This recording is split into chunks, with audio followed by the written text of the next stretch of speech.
Era uma madrugada. O próprio Cristo já tinha sido elevado no alto da cruz do meio. Já tinha dado o brado de Telestai, está pago. O próprio Cristo, ao qual tinha sido posto no túmulo de José de Arimateia. Os discípulos, segundo João, capítulo de número 21, afirmam que os esconderam porque estavam com medo de acontecer com eles a mesma coisa que aconteceu com Jesus. A Bíblia nos relata a partir do verso 1 que numa madrugada, a saber, 3 mulheres foram ao sepulcro a fim de embalsamar o corpo do Mestre. A saber que essas mulheres, Maria Madalena, Joana e Maria, mãe de Tiago, quando chegaram ao sepulcro, tiveram uma surpresa. Surpresa esta é que o túmulo e a pedra que estava fechando o túmulo de Jesus, ela tinha sido removida. Elas entraram em êxtase, ficaram atemorizadas, perplexas e começaram então a chorar. A Bíblia diz, e não eu, que 2 seres de forma reluzente apareceram diante delas. Eles fizeram a seguinte indagação: o que vocês estão procurando no meio dos mortos? Aquele que já está vivo. Ele não está aqui. Ele já ressuscitou. Quando elas absorveram a boa notícia, elas voltaram ao encontro dos demais e foram lhe dar as boas novas, que Jesus Cristo havia ressuscitado. Quando ela chega até os demais, ela fala o relato a qual acabara de acontecer. Quando os discípulos ouvem a notícia, eles chegaram à conclusão que as mulheres estavam sofrendo um desvario, não estavam sabendo o que estavam falando. Logo, o Pedro, eufórico como ela, ele toma a decisão de verificar se a notícia que as Marias estavam dando estava certa. Ele parte em direção ao sepulcro, a saber, Pedro e João. Quando chegam ao sepulcro, eles atestam que aquela notícia era verdadeira. A pedra tinha sido removida. O lençol que cobriram o corpo do Mestre estava sobre o chão. A toalha que cobria o seu rosto estava dobrada e posta em cima a pedra.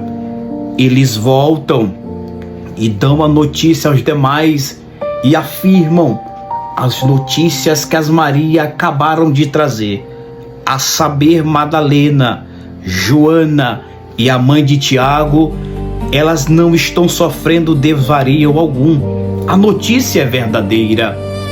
Existem 2 discípulos ou 2 seguidores de Cristo que estão ouvindo a notícia, a saber, um era Cleopas, o outro era um anônimo. A Bíblia não nos relata o nome dele. Eles ouvindo a notícia que Jesus, que o corpo do Mestre não estava mais ali, eles entram em um completo estado de tristeza. Logo, eles tomam uma decisão, movido pela informação a qual eles acabaram de ouvir. A informação que eles ouviram era que o corpo de Jesus não estava mais lá. Então eles concluem: o corpo do Mestre não está ali. E agora, o que será de nós? Vale a pena ressaltarmos que nenhuma decisão movida por um abalo emocional muito grande, ela vai ser bem sucedida. Porque afirmam alguns estudiosos, e não eu, que quando a nossa mente está sobre um completo estado, seja de alegria ou de tristeza, nós não conseguimos raciocinar com clareza. Esses discípulos vão tomar a decisão devido a uma notícia triste que acabaram de ouvir. Ele diz: olha, vamos sair daqui de Jerusalém e vamos para Emaús. A palavra Emaús significa águas termais ou águas tranquilas. Acontece que Jesus já ouvia o chamado. Agora eles estão saindo da onde Jesus falou para que eles ficassem e estão indo em direção a uma cidade a qual eles querem ir, movido de uma tristeza. Acontece que toda decisão a qual nós tomamos, que não é direcionada por Deus, que não é alicerçada por Deus, nós corremos um risco muito grande de nós irmos de ladeira abaixo e de não sermos bem-sucedidos. Ele sai em direção a Emaús, e vale a pena ressaltar que em dado momento muitas pessoas estão tomando decisões movido em suas emoções, saindo da onde Cristo Jesus o colocou para que ele fosse bênção para muitas pessoas. Ele sai em direção a Emaús, mas acontece que eles saem, mas à beira do caminho eles vão articulando, falando dos acontecidos a qual Jesus tinha acabado de acontecer.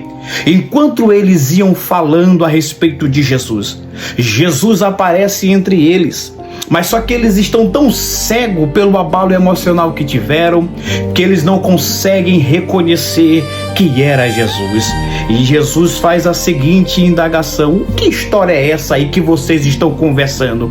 E então eles perguntam de forma áspera, eles vão responder a Jesus dizendo: por acaso és tu peregrino em Jerusalém e tu não sabe das coisas a qual estão acontecendo? Aqui eu abro um parêntese muito grande. O próprio Jesus já sabia da tristeza do seu coração. O próprio Jesus já sabia que eles estavam saindo de Jerusalém, estavam indo a um lugar a qual Jesus não autorizou que eles fossem. Mas o nosso Jesus, que um dos atributos incomunicáveis de Deus é a sua onisciência, ele sabe de todas as coisas.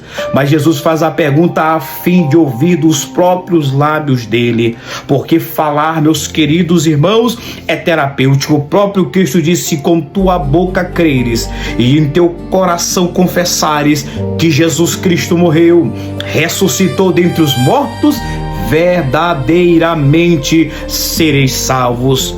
A pergunta nessa noite, ou a afirmação que eu faço ao amigo ouvinte que está a nos ouvir, é que você reconheça, que abra os seus lábios, que abra o seu coração e fale para Deus aquilo que você precisa. E fale para Deus: Senhor, eu estou aqui, eu errei, eu pequei, mas eu sei que o Senhor tem o poder de escrever o meu nome no livro da vida. O Senhor tem o poder de me levar para o céu de glória. Você, irmão e irmã que me ouve nessa noite através desse meio comunicativo, quem sabe você já recorreu a várias coisas, mas quando você recorrer para Jesus, o amigo mais que fiel, Jesus Cristo, ele tem o poder tanto no céu como na terra, como debaixo da terra, de operar todas as coisas em nossas vidas. Jesus vai conversando com eles, eles vão falando e o seu coração vão se enchendo de alegria. E a Bíblia diz que vai chegando a noite e Jesus vai se afastando, vai deixando eles percebem que ele vai se afastando, eles fica, já se faz tarde. Jesus entra através do convite que eles fizeram. Aqui há uma observação muito grande. O nosso Jesus, ele não é entrão. O nosso Jesus, ele não é encherido. O nosso Jesus, ele não é antiético. Ele só entra quando é convidado. Ele só faz parte quando chamam ele para dentro. Então você, amigo ouvinte, aqui concluo que está ouvindo essa palavra: chame Jesus. Chame Jesus para pousar no meio da sua família. Chame Jesus para pousar no meio dos seus negócios. Chame Jesus para pousar no meio do teu coração, e você vai ver a mão poderosa de Deus sobre as vossas vidas. Que Deus em Cristo nos abençoe, que Deus em Cristo nos guarde. Você que está aí do outro lado, que quer aceitar a Jesus como seu Salvador, dobre os seus joelhos, ore a Deus, procure uma igreja próxima à sua casa e seja